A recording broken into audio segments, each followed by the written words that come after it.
você aí com a cara de chapado, ei, você que não conhece seu passado, ei, você aí com a cara de chapado, ei, ei, você aí com a cara de chapado, ei, você que não conhece seu passado, ei, você aí com a cara de chapado, ei. Se pois na batalha um espírito guerreiro, bem distante do que vejo, devaneios fazem progressão, e no complexo de ideias a humildade é a explicação. A humildade é a explicação. A humildade é a explicação. Ei, você aí com a cara de chapado, ei, você que não conhece seu passado, ei, você aí com a cara de chapado, ei, ei, você aí com a cara de chapado, ei, você que não conhece seu passado, ei, você aí Você que acompanhou Falando Nisso essa semana, ficou ligado que a Inature assina a nossa trilha sonora a semana inteira. E agora, dia 20, dia 27, eles vão estar no Bodega com Hélio Bentes, do Ponto de Equilíbrio, Dub Attack. Super noite, dia 27, o Inature no Bodega. E em julho eles vão estar dia 9 no Planeta, dia 10 no Campeonato Nacional de Kitesurf, em Luiz Correia, dia 18 no Ar Livre e dia 26 voltam a Luiz Correia para fechar a temporada de férias aí com Inature. Eu, antes de chamar a nossa entrevista nacional dessa semana, queria dar um toque para vocês da Livraria Anchieta, com 2 endereços na Álvaro Mendes, no centro de Teresina, e na Nossa Senhora de Fátima, na zona leste da cidade. Em São Luís, a Livraria Anchieta é a livraria moderna e fica na Avenida Atlântica. Queria aproveitar que eu estou falando de São Luís para agradecer a audiência enorme em todos os estados que acompanham a programação da Rede Meio Norte de televisão, no Maranhão, no Ceará, Roraima, Tocantins, muita gente assistindo a gente. Queria aproveitar para mandar um abraço para vocês e dispor o nosso programa através do falandonisso@meunorte.com de assuntos que interessam a vocês, embora a nossa pauta seja regional, nacional e global, mas tem sempre aquele assunto de vocês que nos interessa, tá certo? A minha entrevista nacional dessa semana é com Paula Miralha. Ela foi escolhida entre as 100 pessoas mais influentes no mundo na redução da violência armada. E ela é consultora na área de prevenção à criminalidade do Banco Mundial, além de já ter sido diretora-geral de um instituto internacional importante de prevenção ao crime. Ela fala com propriedade sobre violência. Vamos ver. Ela foi considerada em 2013 como uma das 100 pessoas mais influentes no mundo em relação ao combate à violência armada. Na verdade, em relação ao entendimento, à pesquisa no que diz respeito à violência armada. Eu converso na entrevista nacional do Falando Nisso de hoje com Paula Miralha. No mundo onde só se fala em violência ou se vive num mundo bastante violento, é muito bom conversar com um especialista nesse assunto. E eu começaria dizendo: primeiro, bem-vinda ao Falando Nisso, mas queria saber o que o mundo, doutora Paula, está deixando de considerar em relação à violência, porque virou um discurso fácil, embora difícil de convivência, quer dizer, na medida em que todo mundo fala, é porque realmente chegou em níveis insuportáveis. Mas o que o mundo está deixando de considerar de fato em relação a essa violência extrema, particularmente o Brasil?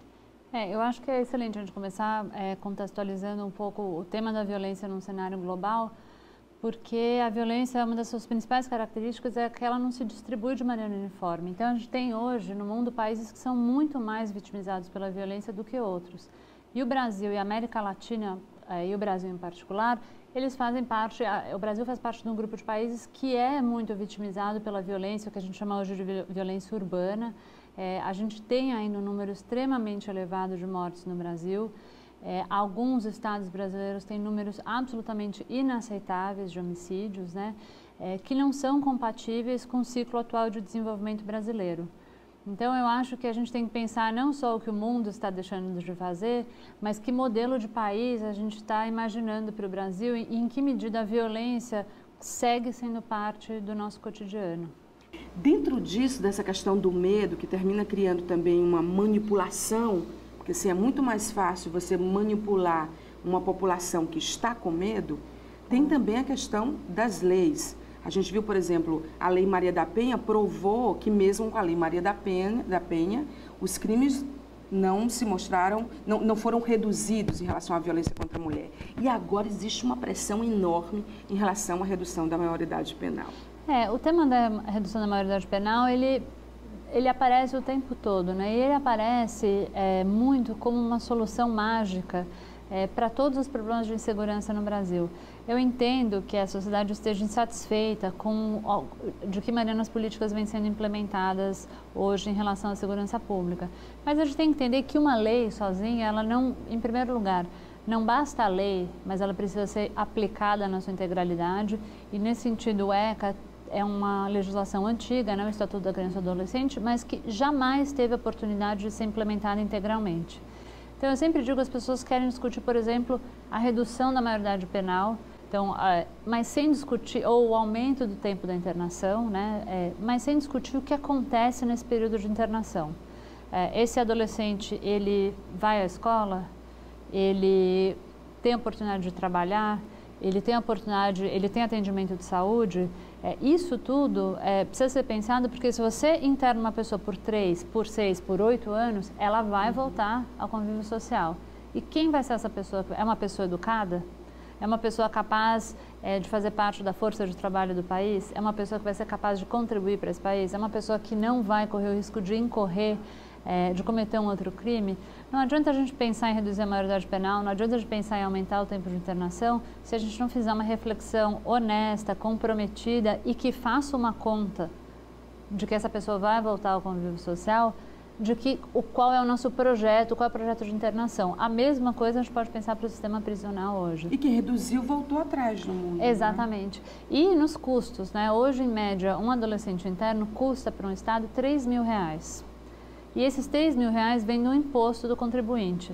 Vamos pensar o que daria para a gente fazer com R$3.000 na vida de um adolescente. Em termos de escola, em termos de saúde, de lazer, em termos de formação profissional. Então, é um pouco uma conta que o governo tem que fazer e que a sociedade também tem que fazer. Porque o Brasil tem hoje uma taxa de vitimização de jovens que é uma das maiores do mundo. Quem vai ser a força de trabalho desse país? Quem vai ser a força criativa desse país?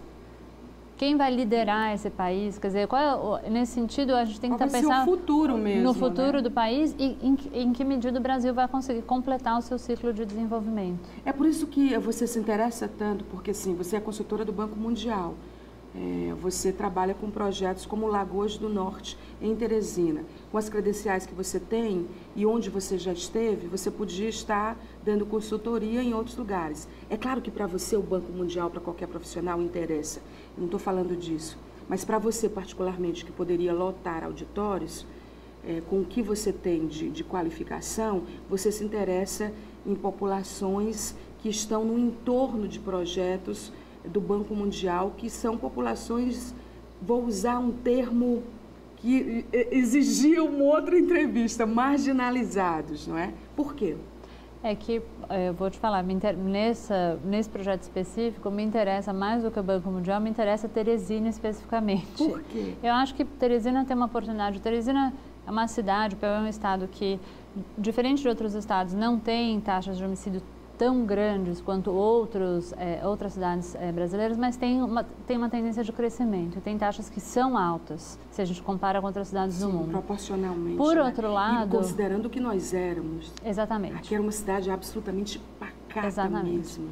Por outro lado, vocês estão passando por um processo de urbanização e vocês têm hoje, e esse é o projeto do Banco Mundial, obras de infraestrutura extremamente importantes que criam oportunidades incríveis para que a cidade comece a pensar ou estratégias de prevenção à violência e à criminalidade no âmbito desses projetos. Um dos motivos, quer dizer, quando eu falei lá no começo que a violência era um fenômeno multicausal, a urbanização não planejada é um fator que contribui muito para cenários de violência nos grandes centros urbanos, e aqui no Brasil a gente vê essa história em muitas cidades.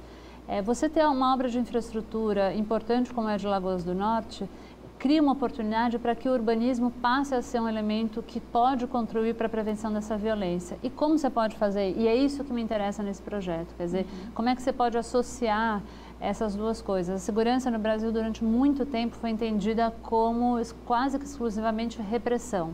ou algo que cabia quase que exclusivamente à polícia. Hoje a gente tem uma compreensão de segurança num outro sentido. Inclusão social, cultural, são equipamentos. A cidadania, quer dizer, a isso. segurança é um direito, você tem que ter o direito de estar seguro. Significa o seu direito à cidade, significa o seu direito de circular, significa o seu direito de interagir com seus pares, significa o direito de você viver a sua vida comunitária. Tudo isso é segurança. Como é que você pratica isso e qual é o papel do urbanismo, da reforma urbana, de projetos de infraestrutura?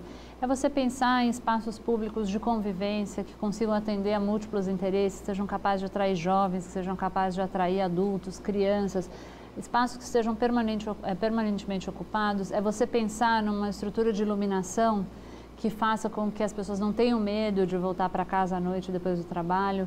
É você pensar numa conexão de transporte público que faça com que as pessoas possam efetivamente circular pela cidade. Quer dizer, tem todo um repertório aí. Você acha que o Banco Mundial vai conseguir fazer isso aqui? Eu acho que é o Banco Mundial junto com Teresina. Porque não existe... Eu fico imaginando, quando você fala de tudo isso, aí você fala em luz, aí eu fico pensando quem é que cuida da luz. Você fala em transporte urbano, coletivo, eu fico pensando em quem cuida disso, que a gente sabe que não funciona. E aí eu fico pensando que isso sim é o ideal, mas que são ilhas, que seria, se funcionasse, e eu torço para que funcione, não jogo contra, ao contrário, acredito nisso como você, que seriam modelos, ilhas, modelos, dentro de uma estrutura maior, porque o que você aposta é atuar num sistema de recompensa que o jovem, esse jovem, cujo futuro e história é ele que vai escrever da nossa cidade, do nosso país, ele ter como ali à mão lazer, trabalho, essa segurança, pelo menos média, vai. A gente não está falando nem do ideal, para que ele possa se sentir confortável de não ir buscar um recurso de recompensa como a droga, por exemplo, né? Que é um fator de violência absurdo, que atua em níveis extremos. Eu acho que o projeto com o Banco Mundial, ele cria uma oportunidade, a presença do Banco Mundial aqui trabalhando com Teresina, cria uma oportunidade para, em primeiro lugar, um projeto de longo prazo, que é um dos desafios da política pública atualmente no Brasil. Como é que a gente tem uma política de longo prazo, sustentável e que garanta uma certa continuidade, né? Como é que a gente tem... a gente tem hoje no Brasil uma tradição que é você muda a administração, você muda as políticas.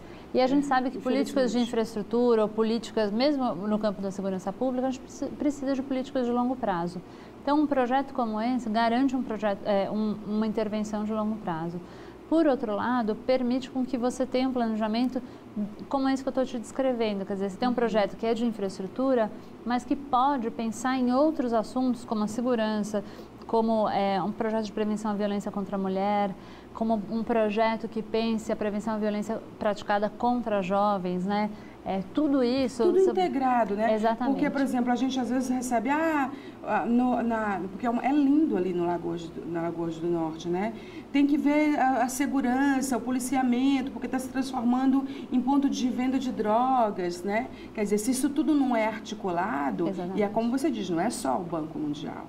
O Banco Mundial, ele vem com um projeto, com os recursos, com profissionais, com olhares, percepções como a sua, por exemplo, mas as pessoas têm que receber aquilo e cuidar daquilo. Assim como não é só a polícia, assim como não é só a prefeitura, assim como não são só as organizações comunitárias, quer dizer, é justamente essa coalizão, quer dizer, esse pacto entre todos esses interesses, que não existe, ninguém sozinho vai dar conta das questões de segurança pública. A gente está falando de uma sociedade organizada, de fato, e de um governo em todas as instâncias organizadas. Isso me fez pensar aqui no tal do crime organizado, porque eu falei de drogas já ainda há pouco.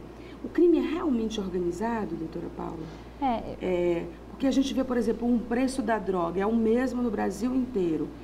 A droga, ela é um braço importante do crime organizado por conta do narcotráfico. A gente vê organizações como o PCC, que se instalou no país inteiro. Quais são as organizações criminosas mais importantes do mundo, quais as que nasceram no Brasil, quais as que estão instaladas aqui, e por que essa coisa do crime organizado, quer dizer, é quase um assinte, o crime organizado, é um deboche com a nossa cara, né? Dizer que o crime é organizado. E o pior é que ele é mesmo, ou não? Eu acho que para a gente, quer dizer, para falar de crime organizado, seria bom a gente dar um passo para trás. Eu acho que é preciso pensar que o crime organizado, ele e sobretudo o crime que hoje é transnacional em alguma medida, ele tem várias áreas de atuação. A gente pode falar de droga, a gente pode falar de armas, né? O tráfico de armas é uma parte importante aí do crime organizado e que tem consequências absolutamente nefastas para a violência urbana. Mas ele é também resultado da globalização, quer dizer, são os mesmos canais de circulação de dinheiro, de circulação de mercadoria que favorecem a circulação das mercadorias ilícitas. Quando eu digo não organizado é porque eu fico pensando que eles são organizados porque nós somos desorganizados. Por outro lado, eu acho que a gente tem que pensar em causa e consequência, né? Como surgiu a maior organização criminosa do Brasil hoje? Surgiu da superlotação dos presídios. Então foram presídios superlotados, resultado de uma política de segurança pública que adotou o encarceramento em massa como estratégia, que superlotou os presídios. São presídios que não têm o devido controle do Estado e que então viraram um território onde o crime pode se organizar. Por que eu estou falando disso? Porque eu acho que isso é essencial para a gente pensar na relação de causa e consequência e, de novo, para voltar ao tema das escolhas.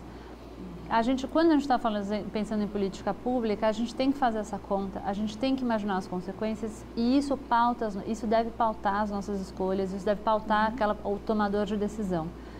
Os presídios lotados, a política de encarceramento em massa, por um lado, não teve um impacto significativo da redução da criminalidade, então não cumpriu o papel que se esperava que ele tivesse e, por outro lado, ainda criou esse espaço para a criação de uma organização criminosa, que hoje recruta os seus membros dentro do presídio. Então, eu acho que é preciso pensar, né, o que essas políticas estão, de fato, enfrentando o crime, sendo capazes de prevenir a violência, ou em que medida elas estão favorecendo o desenvolvimento e o crescimento dessas organizações. Acho que tem um outro ponto que a gente precisa pensar, quer dizer, o crime organizado não atua sozinho, né? O grau de operação desse tipo de transação, ele não seria possível se a gente não tivesse corrupção. As milícias, né? A corrupção dentro da polícia. E do Estado, das instituições financeiras, né? A gente está falando de grandes transações. Não é o jovem que mora numa favela que é a pessoa que mais ganha com o tráfico de armas. Certamente não é. Tem alguém que está ganhando muito mais dinheiro com isso. Então, a gente está falando de grandes transações financeiras, de dinheiro que está circulando no mundo. Então, é preciso que a gente pense nessas dimensões também. E, sobretudo, no impacto que esse crime transnacional tem nas comunidades, porque é isso que me interessa. Quer dizer, a gente tem comunidades que hoje são triplamente vitimizadas, que vivem em condições totalmente vulneráveis, então não têm acesso aos serviços e equipamentos públicos mais básicos, porque vivem em áreas extremamente vulneráveis, estão sujeitas às regras, né, do crime organizado que controla aquela região e são vitimizadas pela polícia, que muitas vezes na sua atuação parece incapaz de distinguir quem é um morador dessa comunidade e quem é um criminoso. Então, é isso que me interessa desse debate, quer dizer, como é que a gente não simplesmente vitimiza ainda mais populações que já vivem em circunstâncias totalmente vulneráveis. E eu acho que está na hora da gente fazer novos focos. Outro dia eu estava vendo uma pesquisa de que mostra que no mundo, eu não sei se é no mundo ou no Brasil, o meu mundo é o Brasil, apesar da globalização, mas eu também acredito que Deus, quando criou o mundo, Ele criou a globalização. Acho que Deus foi quem globalizou tudo, que Ele criou o mundo inteiro. 5% só das pessoas são ruins e são más. E aí eu fico pensando, porque a gente faz muito foco no ruim, a gente faz muito foco nas estatísticas ruins, a gente não traz à tona, e aí a mídia também espetaculariza, faz o foco no algoz, e é uma autocrítica também, naquilo que é ruim, a própria pesquisa também, naquilo que é ruim. A gente tem que fazer também o contraponto do que está acontecendo. Por exemplo, das 50 cidades do mundo mais violentas, acho que são 50, 17 no Brasil, 5 no Nordeste, uau! Você fica com medo de sair de casa, né? Ainda mais num evento que a gente vai sediar agora, um evento mundial. Isso te preocupa como pesquisadora, como estudiosa? Não, eu acho Quando que... você vê esses números, o que te vem à cabeça? Não, eu acho que o Brasil tem que se preocupar e tem que fazer uma reflexão sobre por que a gente não conseguiu lidar ainda com esses números tão absurdos de violência no país, por que eles persistem e, em alguns casos, por que eles estão aumentando. Agora, essa é uma reflexão que precisa olhar também para as vítimas, né? A gente não tem uma vitimização aleatória. A gente sabe hoje no Brasil que as principais vítimas de homicídio são os jovens, pobres, negros, moradores das periferias. Então, não existe nenhuma aleatoriedade nesse padrão de vitimização. Por um lado, a gente está falando de um traço no Brasil que é o racismo.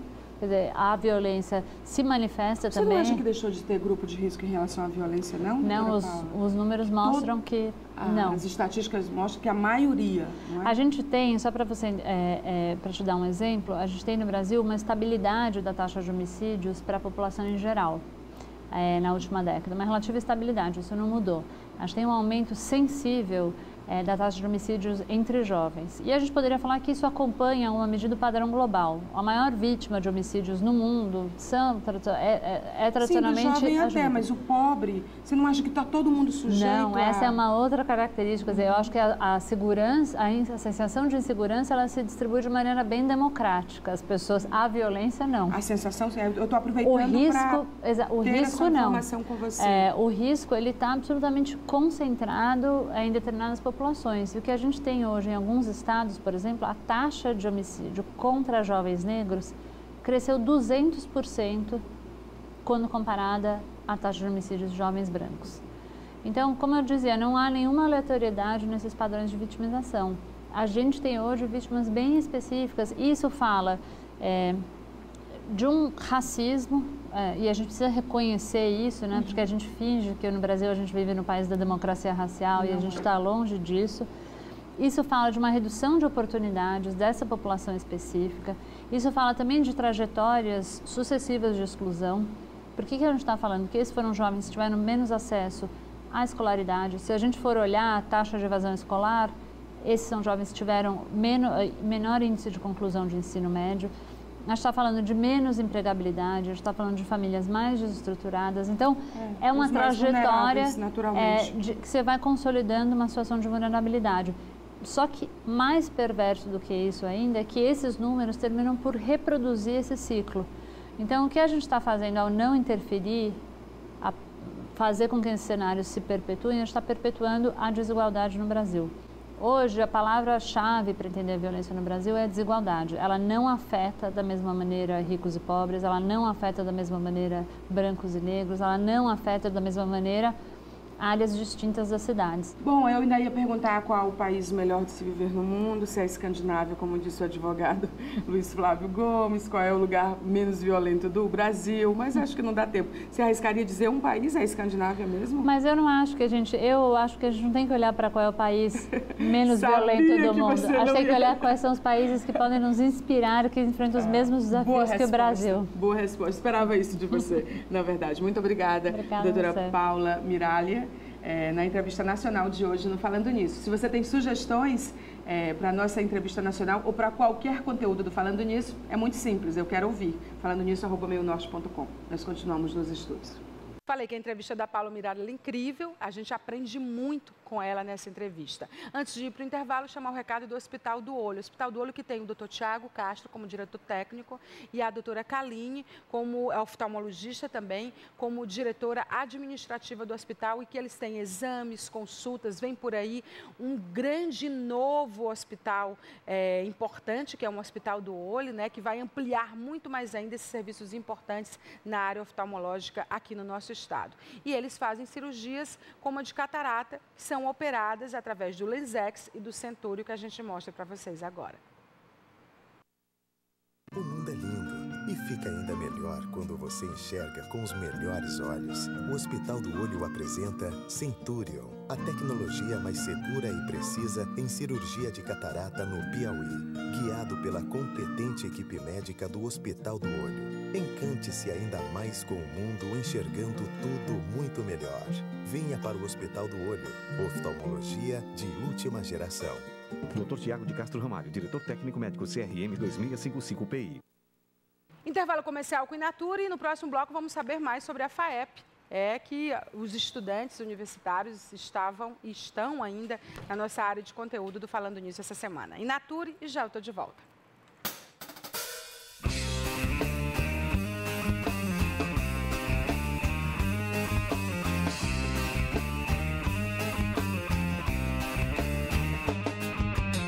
Você faz poesias pra cabeça, com a seda escreve pensamentos enrolados da natureza, que nos faz tragar nossos próprios medos, preconceitos encontrados na sociedade, mas não há nada que possamos fazer, pois você me acalma. Companheiro chato, faz com que o espelho da alma fique vermelho outra vez, uma cor do reggae que me faz cantar.